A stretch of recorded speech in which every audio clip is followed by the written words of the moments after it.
فرمایا کہ جو شخص رات کو سورہ بقرہ کی آخری 2 آیات پڑھ لیا کرے گا، لمبا وظیفہ تو نہیں ہے نا،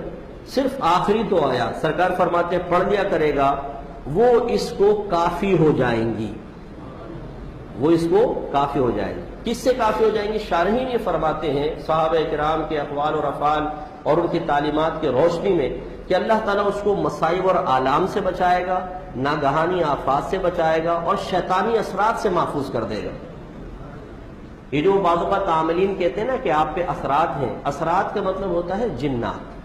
ایک کافر جنات ہوتے ہیں جو مسلمان کو تنگ کرتے ہیں، اس کو یہ اپنے ٹرم میں یوں یوز کرتے ہیں کہ یہ آپ پر عمل اور اثرات ہیں۔ عمل سے مراد پھر یہ جادو ٹونا تعویذات ہوتے ہیں، اور اثرات سے مراد جنات کی مداخلت بیجا کی طرف اشارہ ہوتا ہے۔ میرے آقا صلی اللہ علیہ وسلم نے واضح فرما دیا، تو یہ بہنیں اپنے پلے میں باندھ لیں کہ روزانہ رات کو سونے سے پہلے اگر سورہ بقرہ کی آخری 2 آیات پڑھ لیں گی،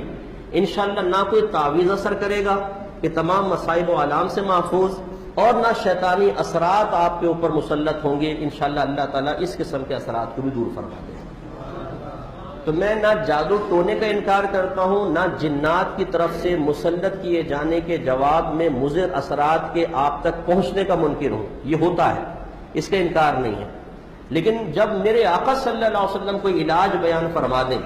اور پھر ایک مومن کامل جو نبی کریم سے محبت اور عشق کا دعویٰ کرے، آپ کی غلامی کا دعویٰ کرے، اور وہ یہ کہے زبان سے نہیں لیکن اس کا دل یہ کہے کہ یار مجھے اس بات پہ اتنا کامل یقین نہیں آ رہا، میں کسی عامل کے پاس چلتا ہوں، تو پھر اس کو اپنے دل کا علاج کروانا چاہیے۔ جب میرے آقا نے فرما دیا، گارنٹی دے دی ہے کہ سورہ بقرہ کے آخری 2 آیات پڑھے، آپ کے گھر سے ہر قسم کے آفات و بلیات بھی دور رہیں گی، اور انشاءاللہ عز و جل جنات کے اثرات سے انسان محفوظ ہوگا، تو ہمیں اس پہ کامل یقین رکھنا چاہیے۔